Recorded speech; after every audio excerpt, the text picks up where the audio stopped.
Olá! Nem parece que 2023 está só começando.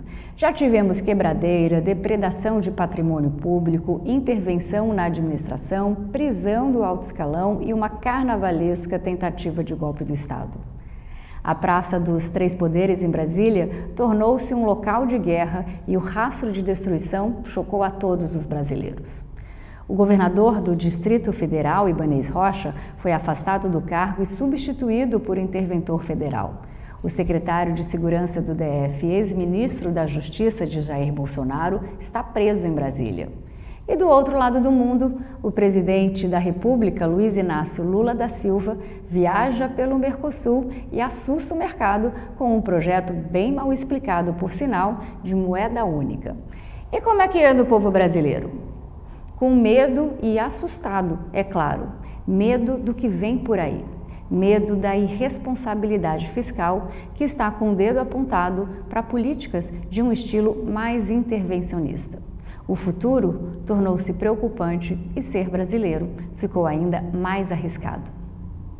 Este programa é um convite honesto a pensar sobre o Brasil de hoje e do futuro. E aqui comigo um brilhante cientista político, PhD pela New York University, especialista em análise de risco e também professor de Ciência Política e Relações Internacionais na Escola Superior de Propaganda e Marketing, a ESPM de São Paulo. Eu converso com Rodolfo Bernabel. Olá, Rodolfo, seja muito bem-vindo. Muito obrigada por compartilhar o seu tempo e com esses assuntos para nós conversarmos sobre esses recentes fatos que estão acontecendo no Brasil. Olá, Laura, tudo bem? Obrigado pelo convite. Ô, Rodolfo, o ano começou quente em Brasília, né?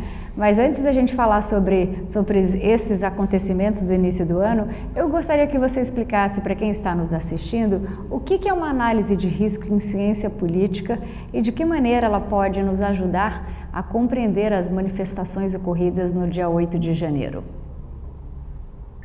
Pois é, o ano começou quente, não da maneira como a gente gostaria, né? Mas, enfim, a análise de risco político é eu diria que é uma sub-área da ciência política, na qual a gente estuda tudo aquilo que pode dar errado com alguma área de interesse. Então, se a gente está analisando as relações exteriores de um país, a gente procura ver o que pode dar errado, analisar a probabilidade, impacto dessas coisas acontecerem.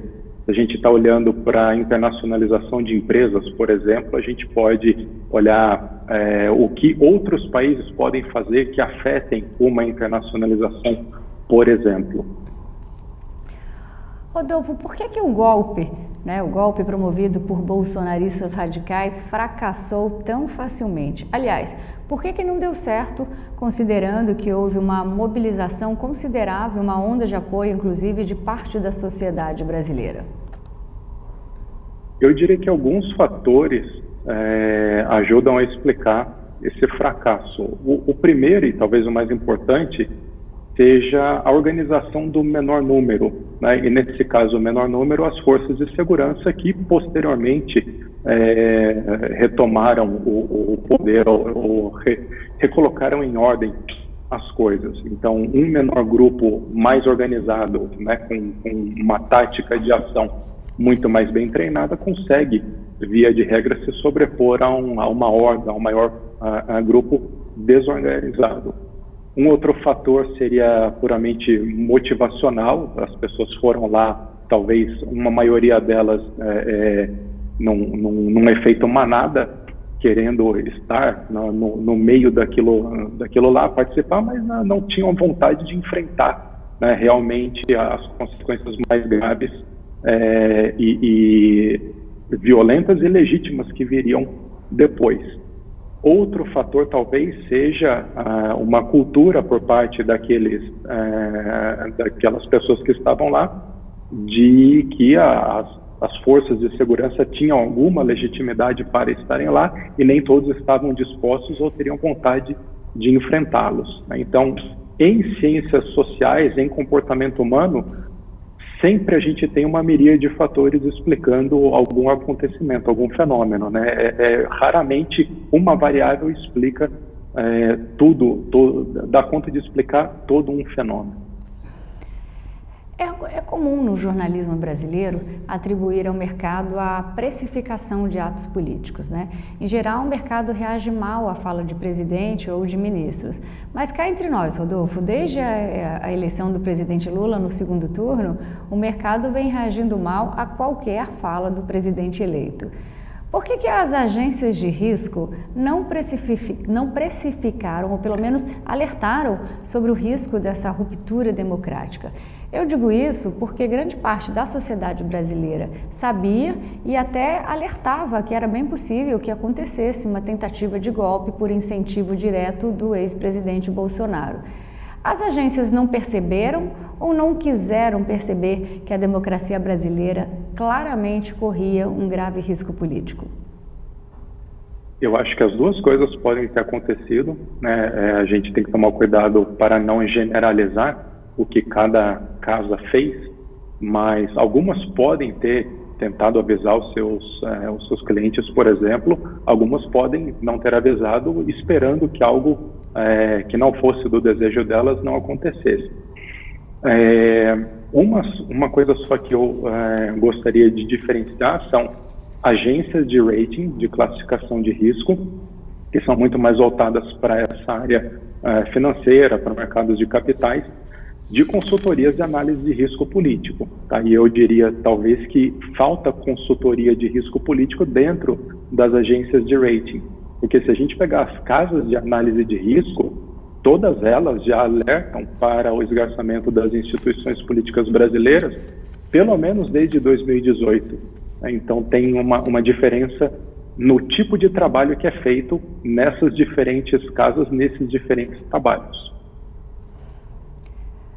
Rodolfo, você é um conceituadíssimo professor de ciência política e relações internacionais. Vamos supor, se nós supormos que a ruptura proposta pelos terroristas bolsonaristas tivesse dado certo e, de fato, houvesse uma ruptura democrática, ou seja, que a intervenção militar de fato ocorresse, qual seria a possível reação da comunidade internacional e do mercado? A comunidade internacional dos países democráticos, desenvolvidos, sobretudo do mundo ocidental, Europa, Estados Unidos, Canadá, ao meu ver, de princípio, não reconheceria um novo regime, um regime golpista. Talvez, num longo prazo, isso viesse a acontecer, algo que nenhum de nós gostaríamos de experienciar, na verdade. De imediato, eu acredito que todos eles chamariam seus embaixadores, por exemplo, de volta aos respectivos países para entender o que estava acontecendo. Já no mercado, né, no mercado que a gente fala, o mercado real, o mercado físico, esses teriam uma dificuldade e talvez não teriam nenhum interesse em romper relações comerciais com o Brasil e talvez nem a possibilidade de fazer isso imediatamente, porque isso envolve investimentos de grande porte, envolve atividades, transações comerciais acontecendo o tempo inteiro, estrangeiros trabalhando no Brasil, brasileiros trabalhando em multinacionais no exterior. Talvez no mercado de capitais, sim, né, no mercado financeiro, a gente devesse observar uma turbulência já de imediato.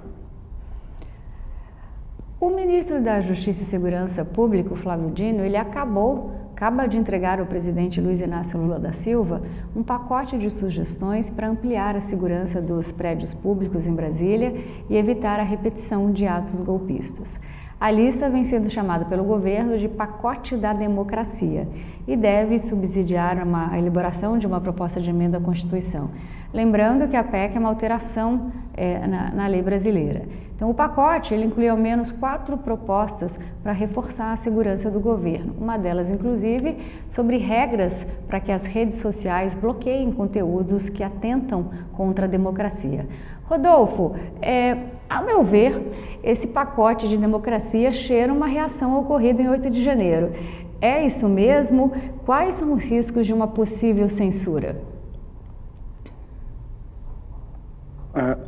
É uma reação ao ocorrido em 8 de janeiro, mas eu não acho que é somente isso.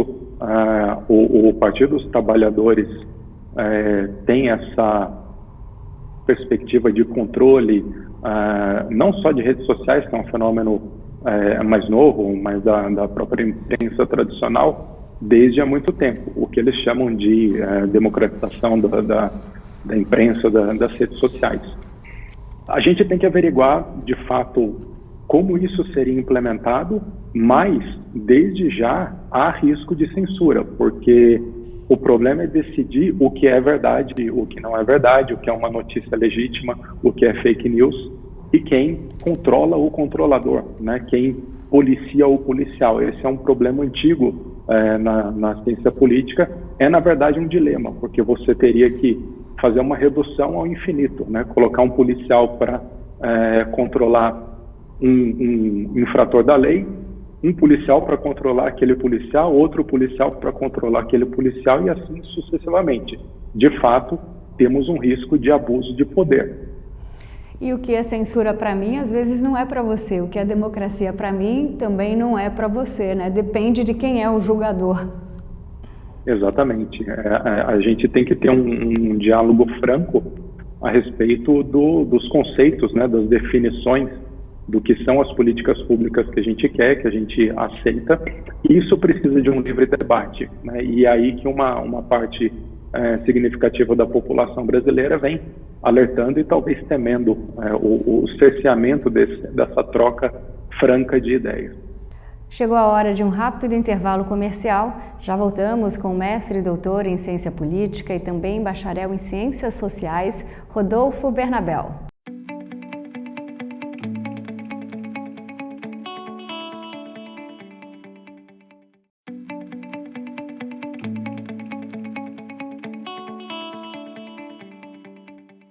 Estamos de volta com mais um bloco do programa Laura Campos Entrevista, hoje conversando com o cientista político, especialista em análise de risco e cenário internacional, Rodolfo Bernabel. Rodolfo, eu queria falar mais um pouquinho de mercado que nós estávamos conversando no bloco anterior. A Câmara Federal aprovou um projeto de lei que altera pontos da legislação estatal. Ela foi muito mal recebida pelo mercado, que se mantém cauteloso com a possibilidade de interferências políticas na gestão das empresas. O temor é que essas alterações elas aumentem os riscos, né, como eu disse, de interferência política no comando das empresas de economia mista que tem o Estado como controlador ou como acionista majoritário. Além da cautela com a interferência política, a decisão da Câmara leva ao mercado, acho que passa ao mercado uma sensação de insegurança jurídica, né, pela forma como o projeto foi aprovado, que foi na calada da noite, o que aumenta, claro, os receios sobre a estabilidade do país no longo prazo. Nós já vimos esse filme antes, né, Rodolfo? No primeiro semestre de 2022, quando houve uma grande troca de cadeiras no comando da Petrobras em meio a uma busca do governo de Jair Bolsonaro por um nome que fosse mais alinhado aos seus objetivos, isso levou a uma instabilidade nos preços das ações da companhia. Por que o mercado, Rodolfo, não vê essas mudanças com bons olhos? O que elas impactam sobre a Petrobras e sobre o BB? Quem é que se beneficia com essas alterações nas leis e também na distribuição de cargos? Essa é uma questão bastante antiga também e clássica na ciência política da interferência do governo nas empresas estatais, obviamente, mas até mesmo em parcerias público-privadas, o que acaba gerando essa insegurança política essa insegurança jurídica e um desincentivo a novos investidores a chegarem no Brasil. Isso abre espaço para a captura, né, dessas instituições, dessas empresas para interesses privados. Então, alguns chamam isso de uma privatização espúria, uma empresa que seria estratégica, que teria algum interesse nacional e que, portanto, seria legítimo que o governo controlasse, ela acaba sendo utilizada para fins espúrios, né, para arrecadação para uma pessoa ou algum partido. Acredito que a gente esteja num momento da nossa vida política em que isso seja mais difícil hoje do que era há 10 anos, né? Então, embora tudo que tem acontecido de bom e de ruim com a Lava Jato, que a gente observou nos últimos anos, acredito que a sociedade esteja mais atenta às próprias instituições fiscalizadora estejam mais atentas e aqueles que poderiam tentar corromper de fato as estruturas dessas organizações devam estar mais receosos de fazê-lo, né? Então, eu quero crer que a gente tenha aprendido algumas lições. Acho que o espaço para intervenções espúrias dessa maneira tem diminuído.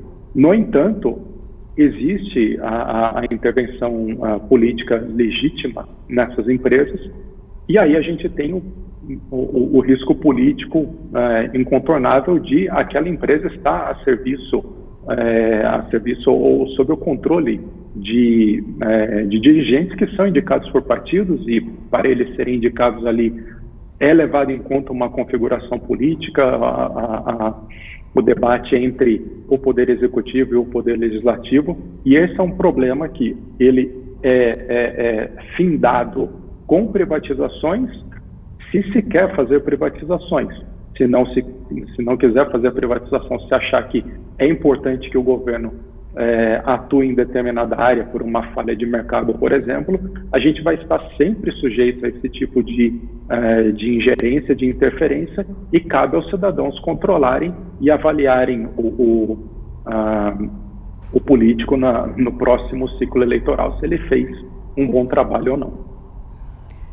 Está em análise pelo Congresso Nacional a PEC do estouro, né, que expande o teto de gastos em quase 200 bilhões de reais, para que o futuro governo de Lula banque o Auxílio Brasil, né, a R$ 600 e também pague um acréscimo de R$ 150 por criança de até 6 anos às famílias beneficiárias. Uma PEC desse tamanho, do ponto de vista macroeconômico, é um pouco correr risco, eu acho. Não sou economista, né? Eu entendo as demandas, elas são todas legítimas, mas, a meu ver, ela precisaria ser resolvida de uma maneira que o país, os investidores se sentissem mais seguros para investir no futuro. Então, o quão perigoso é seguir esse caminho? O que isso pode acarretar para o Brasil, né, essa irresponsabilidade fiscal que o PT vê apenas como investimento? Eu também não sou economista, mas arrisco fazer uma análise aqui com base no que eu estudo, observo e conheço. Ao meu ver, o grande problema com esse tipo de estratégia é com relação às expectativas. O que os investidores, o que aquelas pessoas que emprestam dinheiro para o governo esperam que o governo vá arcar com as suas dívidas ou não, espera que o governo vá dar calote. É claro que com o aumento do endividamento, isso tem um risco maior de calote, e esse risco é compensado pela elevação de juros. Então, é muito provável que o que a gente observe, pelo que vem sendo dito, né, pelo governo que começa agora, é que haverá uma elevação de gastos. A gente não vê num prazo muito curto uma elevação de impostos, mas sim num médio prazo. A reforma tributária vem no sentido de aumentar a arrecadação, e por outro lado, o governo deve torcer com um crescimento da economia que é muito influenciada pela conjuntura internacional. Então, necessariamente a gente deve ver um aumento na taxa de juros, refletindo esse endividamento maior, esse risco maior que o governo terá para arcar com as suas dívidas. Como a gente tem a experiência recente da pandemia, onde o endividamento do Brasil cresceu muito e diminuiu também rapidamente, a gente está com um nível de endividamento em relação ao PIB mais ou menos no mesmo patamar que a gente estava em 2020, eu torço para que esse novo endividamento não acarrete uma crise de expectativas, né, que não haja uma corrida e que o governo consiga continuar se financiando com investidores que são, em sua maioria, brasileiros atualmente, né?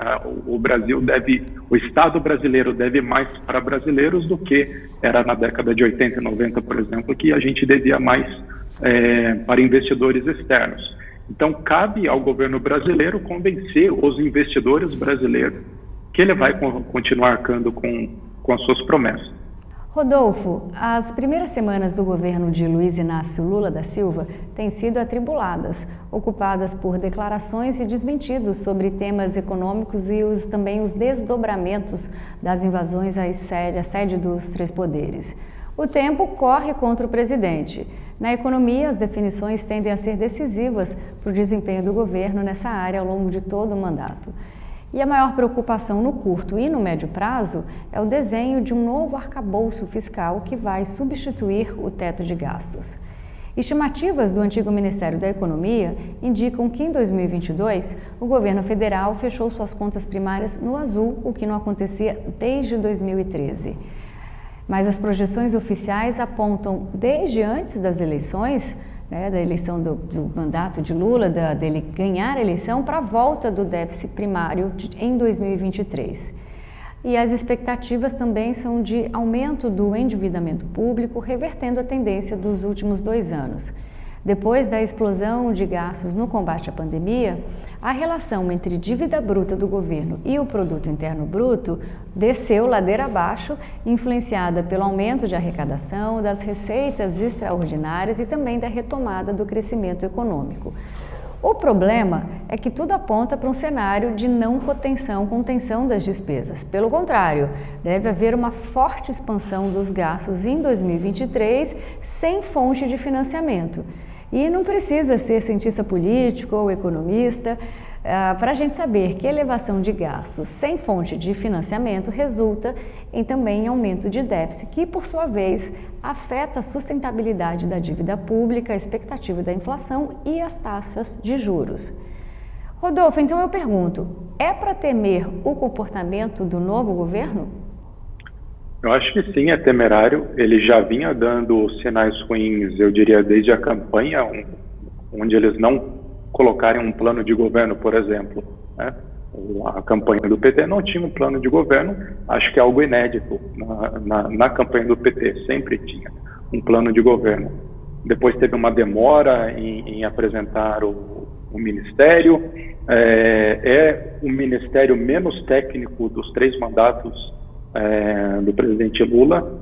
Se a gente pegar, comparar, por exemplo, o primeiro-ministro da Fazenda, Henrique Meirelles, com agora Fernando Haddad, Henrique Meirelles era a pessoa necessária para uma situação também de crise que a gente vinha, e quase que de imediato ele apaziguou os ânimos.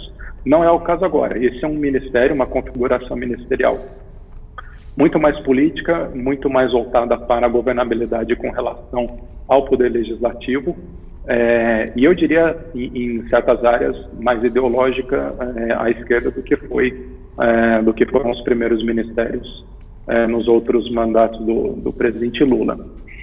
A conjuntura internacional não deve facilitar, né, a vida do Brasil nesse sentido, então a gente não deve ter, por exemplo, um novo superciclo das commodities, como a gente teve nos anos 2000, então a gente tem a desaceleração da China, que foi responsável por grande parte do crescimento das nossas exportações. Em 2008 a China passou a ser o maior parceiro comercial do Brasil, então a gente não deve ter mais essa conjuntura externa favorável que facilitaria também a vida do governo, permitindo gastar mais.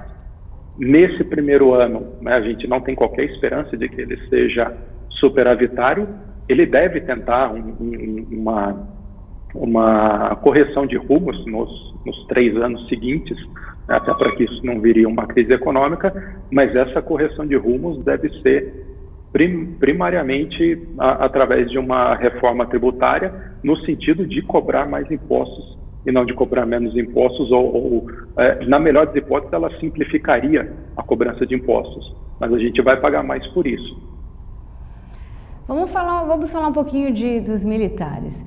Em 64, os militares tomaram o poder com o apoio de parte da comunidade internacional, principalmente dos Estados Unidos. No último dia de 8 de janeiro, a tentativa do golpe foi amplamente criticada por grande parte do mundo, Estados Unidos, Europa, China. Por que a comunidade internacional, representada por esses estados soberanos, foi tão enfática na condenação à tentativa de golpe de 8 de janeiro, mas foi apoiadora na tomada do poder nos anos 60? A gente vive, eu diria, uma situação nas suas duas principais variáveis completamente diferente, né, do que foi na década de 60. Primeiro, a conjuntura internacional é outra, a gente não vive uma guerra fria declarada, como era entre Estados Unidos e União Soviética na época, e eu diria que a gente não tem o risco de o surgimento de líderes revolucionários influenciados pela Rússia, por exemplo, tampouco pela China, que é o país que desponta como o novo polo de oposição aos Estados Unidos no cenário internacional. Então, àquela época, o governo dos Estados Unidos tinha o receio de que um regime revolucionário à esquerda no Brasil fosse apoiado pela União Soviética, e o receio era que não virasse uma nova Cuba, mas uma nova China. Esse era o medo que eles tinham. Eu diria também que a própria democracia no Ocidente era bem menos estabelecida do que ela é hoje. Então, hoje, de imediato, praticamente todos os líderes condenaram a tentativa a invasão, né, dos prédios públicos dos três poderes brasileiros. E aqui dentro, né, eu acho que a gente também não temos uma polarização à maneira que a gente tinha antes, ou pelo menos influenciada da maneira que a gente tinha anteriormente. Hoje a gente tem um extremismo de um lado que se inspira em ideias vindas de fora, mas do outro lado a gente não tem uma mobilização, uma militância que recebe diretrizes de um outro país. Então, até mesmo por isso, eu acredito que a comunidade internacional tenha sido unânime em rechaçar, em repudiar aquelas invasões, até mesmo porque hoje o Brasil também é uma democracia mais bem estabelecida do que era em 64, né? A gente diz que ali a gente vivia o primeiro período de fato democrático no Brasil, né? Se a gente considerar que a Primeira República foi uma democracia muito capenga, onde a gente não tinha eleições livres e limpas, por exemplo.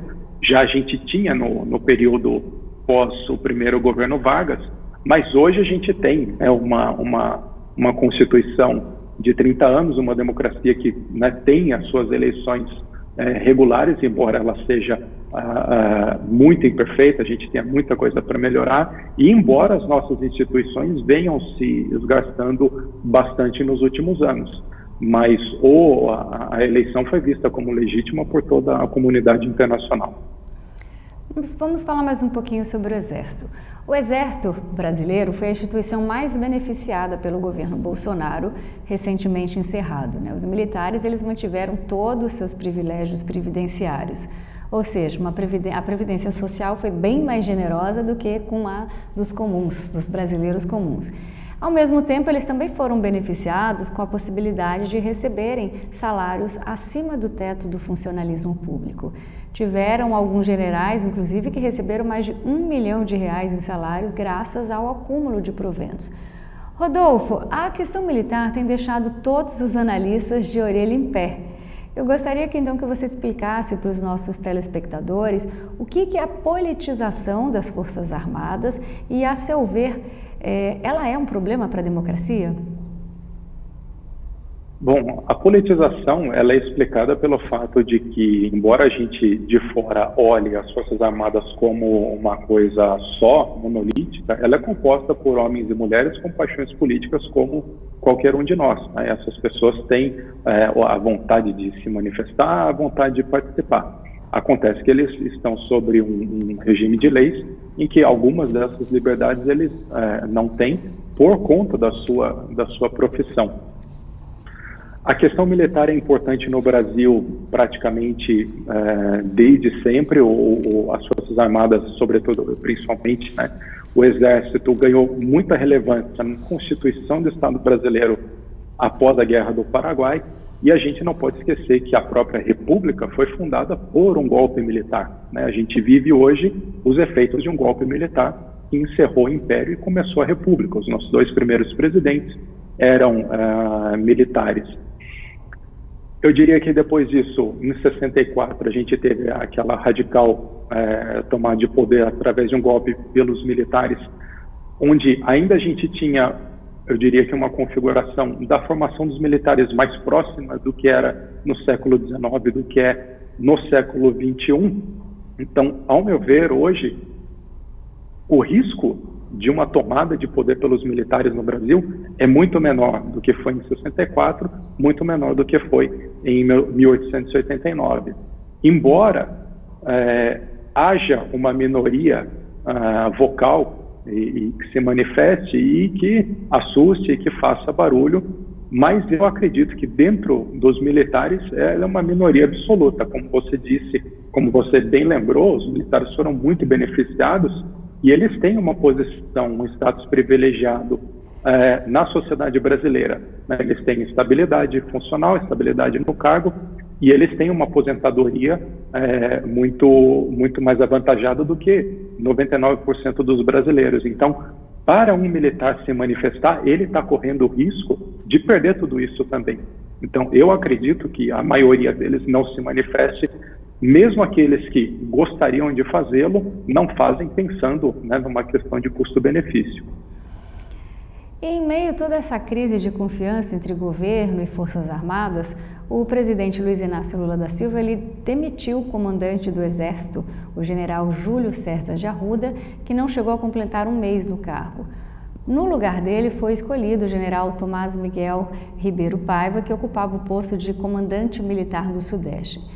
Dias antes, o Paiva tinha feito um discurso contundente em defesa da democracia, pedindo respeito ao resultado das eleições e defendendo a posição apolítica e apartidária do Exército. E, segundo auxiliares do presidente, o Arruda, pelo contrário, ele vinha se esquivando de tomar medidas, de dar alguma resposta às suspeitas de que agentes das Forças Armadas tenham facilitado a ação dos golpistas no dia 8 de janeiro. Essa troca repentina no comando do Exército teria potencial para acirrar as tensões, mas o governo Lula ele avaliou que a saída do general era importante para ele poder reforçar sua autoridade. Ô Rodolfo, de que forma você entende essa troca de comando do Exército? Por quanto tempo ainda teremos esse ambiente, esse conflituoso, entre as Forças Armadas e o recém-eleito governo do presidente Lula? A necessidade dessa troca ter sido feita mostra que a gente tem uma conjuntura problemática. O começo de governo já tem uma troca dessa. No entanto, eu acredito que ela foi uma ação inteligente, porque ela mostra o predomínio do mandatário civil sobre os militares, e eu acredito que o risco de insurgência dentro dos militares por conta dentro das Forças Armadas, por conta dessa troca, era menor do que a maioria das pessoas costuma expressar. Então, ao meu ver, foi uma saída inteligente para um problema conjuntural, a conjuntura indica que a gente tem uma situação frágil ou menos tranquila, menos robusta do que a gente gostaria, mas acredito que a troca foi acertada. E é muito difícil a gente especificar ou mesmo prever um espaço de tempo onde isso essas questões devam ficar mais latentes ou pelo menos não tão aparentes, não estarem na primeira página dos jornais, mas eu acredito que daqui 6 meses essa não será mais uma questão. Eu acredito que, como o comandante das Forças Armadas já mostrou que num discurso forte qual deve ser o papel das dos militares, eu acredito que a grande maioria deles vai acatar e vai entender isso como o novo normal. Esse é o trabalho deles, e quero aqui fazendo uma estimativa, acredito que dentro de 6 meses essa é uma questão que a gente não vai comentar mais. Até porque eles respeitam muito a hierarquia. Então, se vem de cima, a tendência é eles acatarem. A hierarquia é fundamental e eles podem ser punidos por desrespeitar a hierarquia e também por perder aquelas funções econômicas privilegiadas que a gente comentou. Vamos para mais um rápido intervalo comercial. Daqui a pouco nós voltamos com o especialista em análise de risco da política externa brasileira e mercados internacionais, Rodolfo Bernabel.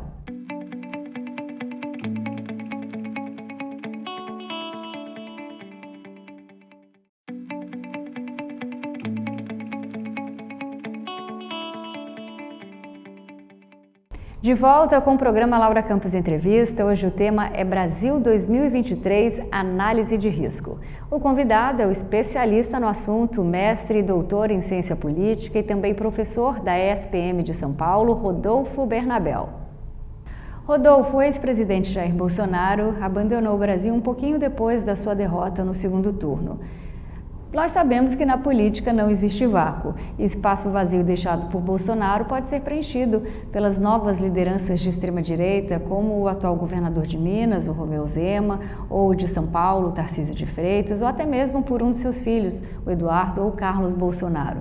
Na sua opinião, Rodolfo, qual é o tipo de oposição que o governo Lula deve encontrar nos próximos anos? E quem é que você acredita que pode herdar, se é que isso vai acontecer, a liderança da extrema-direita? Bom, eu não classificaria o Zema e o Tarcísio de Freitas como extrema-direita, tá? Porque senão tem pessoas muito mais à direita deles e a gente furaria o espectro ideológico. Mas eles, de fato, podem herdar os votos da extrema-direita. Tá? Só comentando, agora há pouco eu li a notícia de que o governador Tarcísio, aqui de São Paulo, vai se reunir com o presidente Lula pela terceira vez, desde que ambos foram eleitos. Então é difícil a gente pensar que ali tem extremismo se eles estão conversando já por 3 vezes nesse ambiente que a gente vive. O Zema talvez tenha dado umas declarações um pouco mais exacerbadas, mas do ponto de vista do governo que ele implementou em Minas Gerais, a gente não percebe extremismo nenhum. Os filhos do presidente, sim, esses a gente pode classificar nesse extremo do espectro sem problema nenhum, mas eles não têm metade do carisma do pai. Então, eu acredito que hoje a liderança da extrema-direita ainda seja do Bolsonaro, embora ele tenha abandonado o barco. Acredito que tem esperança de voltar e se sustentar ainda como a liderança política mais à direita do Brasil, embora eu acho que ele não será candidato porque ele deve ser indiciado, investigado por diversas ações, condenado e possivelmente preso se ele realmente decidir voltar e disputar as eleições no Brasil. Então, muito dificilmente ele seria elegível em 2026. Eu acredito que quem pode vir forte para as próximas eleições seja o PSDB, com essas novas lideranças que apareceram, como Eduardo Leite e a Raquel Lira. Se o PSDB finalmente resolver agir como um partido, se unificar e apoiar a eleição dos seus indicados, acredito que ele tenha a força eleitoral nas próximas eleições presidenciais. Já a oposição que o governo Lula deve enfrentar, eu acredito que será uma oposição que ele nunca viu na vida dele. Primeiro que ele não vai ter a conjuntura econômica externa favorável que ele tinha, então ele vai ter dificuldade de trazer aliados para o lado dele, principalmente aqueles que vão negociar no varejo com ele até o último momento, os deputados e senadores da base aliada, mas aqueles que vão questão a questão querer negociar.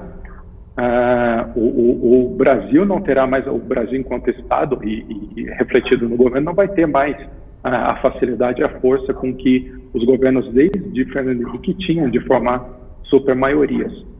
Além disso, eu diria que ele vai observar a oposição mais vocal que ele já viu. A gente, eu digo, o Brasil elegeu tanto para a Câmara dos Deputados quanto para o Senado, lideranças ideológicas de direita. Então, várias figuras vão estar lá a todo momento, lembrando, incitando, né, lembrando a população de que existe uma alternativa ou uma outra via, por exemplo, e apontando tudo que eles acharem de ruim no novo governo. Além disso, né, além da dificuldade dessa oposição mais ideológica que o governo Lula deve observar, a própria sociedade é diferente. Hoje a gente tem uma camada grande da sociedade que fiscaliza qualquer coisa que o governo faça. Então é imediato a gente ter uma ação e uma reação, um discurso e a fiscalização daquele discurso pelos cidadãos. Então, na própria sociedade, o Lula também vai encontrar uma configuração política muito diferente da que ele encontrou nos seus 2 primeiros mandatos. O presidente Lula iniciou seu governo viajando para a Argentina, um importante parceiro comercial do Brasil. Em seguida, ele foi ao Uruguai, que tem o anseio de fazer um acordo bilateral com a China. O objetivo da viagem foi fortalecer o Mercosul. Rodolfo, eu queria que você explicasse qual a importância do Mercosul para o Brasil e por que o Uruguai quer fazer um acordo bilateral com a China, né? E mais que isso, por que o Brasil e a Argentina se colocam contra esse tipo de acordo? O Mercosul é uma ideia que começou a ser gestada nos anos 80. Acho que o primeiro presidente que falou a respeito de Mercosul teria sido o Sarney. E ele foi um avanço para a situação que a gente vivia naquela época, né? A gente ainda era mais fechado do que é hoje. O Brasil continua sendo um país muito fechado em termos de comércio internacional. A relação do que a gente importa e exporta pelo PIB é muito pequena, né? Uma parcela muito pequena do nosso PIB é devido a importações e exportações. E o Brasil tem potencial e deveria e ganharia e se desenvolveria muito abrindo-se comercialmente mais ao mundo.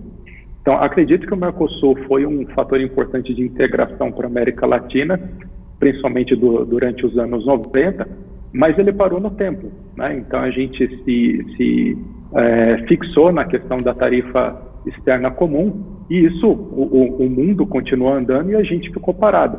O Uruguai percebeu isso. O Uruguai é um país, uma economia menor ali no Mercosul e ele está procurando alternativas, né, de integração comercial. Eu vejo com bons olhos essa tentativa até para forçar, né, os outros países do Mercosul a atualizarem as estratégias, as políticas em comum que a gente pretende fazer. Brasil e Argentina veem com maus olhos ou atacam, não querem que o Uruguai faça esse acordo com a China, justamente porque isso violaria, né, a tarifa externa comum, que é uma taxa comum que os países têm para comercializar com os países dentro do bloco. E aí talvez o risco seria isso ser muito bom para o Uruguai e a própria população perceber que o Mercosul está impedindo um desenvolvimento ou travando a internacionalização da economia dos países, mais do que fazendo uma integração de fato. Eu não vou para frente, mas também não quero que você vá, né? Exatamente. Com a confirmação de que o Aloysio Mercadante será o presidente do Banco Nacional de Desenvolvimento Econômico e Social, BNDES, agora no governo Lula, muita gente demonstrou receio com a gestão que será implementada pelo ex-ministro, né? Existe o temor de que o banco retome a política de incentivos fiscais praticada nos governos Lula e Dilma, que ficou conhecida como campeãs nacionais, onde o BNDES ofereceu empréstimos em condições favoráveis a determinadas empresas com o objetivo de torná-las líderes de mercado. Além disso, o banco ficou marcado, né, pelo financiamento de obras em outros países da América Latina, como Venezuela, Cuba. Ou seja, no passado nós tivemos uma gestão inadequada do banco com má alocação de recursos na economia. Rodolfo, aos amigos o dinheiro do BNDES e aos inimigos o golpe? É uma situação complicada essa, né? Assim, são as mesmas ideias que a gente viu no governo Dilma, só que um pouco mais velhas. Então, elas já eram ruins lá, continuam sendo ruins agora, só que com um pouco de mais idade. Não é nada alvissareiro essa estratégia de formar campeões nacionais. A gente tem nesse governo um viés de reindustrialização do Brasil, sendo que a maior parte do PIB brasileiro hoje é devido ao terceiro setor, a comércio e serviço. Então, é mais ou menos querer não acreditar que o mundo, que a gente está na economia da informação, na economia do conhecimento, na economia do compartilhamento, e querer voltar para trás. Assim, a gente não pode depender, né, para desenvolver o Brasil da nossa indústria de aviação, que embora a gente tenha uma empresa que consiga competir em um certo nicho no campo internacional, não é o bastante para o desenvolvimento do país. A gente não pode querer, de novo, reativar uma indústria naval que nunca deu certo, né? Foi tentada várias vezes e não deu certo. Então, não são bons sinais esses que aparecem para a gente. E, aliás, é simbólico, né, que a primeira obra que o governo Lula tem anunciado nesse começo de mandato seja uma obra na Argentina. Para nós encerrarmos, Rodolfo, durante a visita ao Uruguai, nós acabamos de conversar, o presidente Lula chamou o ex-presidente Michel Temer de golpista, em referência ao processo de impeachment da ex-presidente Dilma Rousseff, citando que todo o benefício social que os governos petistas eles implementaram no país foi destruído. Rodolfo, você acha que o impeachment de Dilma foi realmente um golpe institucional, um atentado à democracia, ou o Brasil foi apenas vítima de um golpe de sorte? Não foi um golpe, porque o impeachment é um processo jurídico-político feito pelo Congresso Nacional e foi presidido pelo ministro Ricardo Lewandowski do Supremo Tribunal Federal. Então você pode não concordar, achar que não havia motivos, mas é eminentemente um processo político, né? Então quem decide o que é ou não um crime de responsabilidade é o Senado Federal. Então a gente pode não concordar, mas dizer que é um golpe é simplesmente um artifício de retórica. E o Lula, quando ele encontra com o Michel Temer, eles conversam falando no ouvido um do outro, né? Então a gente tem que também separar e relevar um pouco o discurso para plateias, para audiências específicas das ações, né? O que mais impacta a vida dos cidadãos são as ações, mais do que os discursos, mais do que a retórica ocasional. Eu quero agradecer a sua presença, Rodolfo, muito obrigada pela entrevista, por esclarecer para nós esses mais recentes fatos da política, seus riscos para nós brasileiros e compartilhar, né, dar um pouquinho de caldinho aí da SPM, de tanto conhecimento que você tem acerca do assunto. Eu que agradeço o convite, estamos sempre à disposição. E a você que nos acompanhou, muito obrigada pela companhia, uma ótima noite para você e até semana que vem.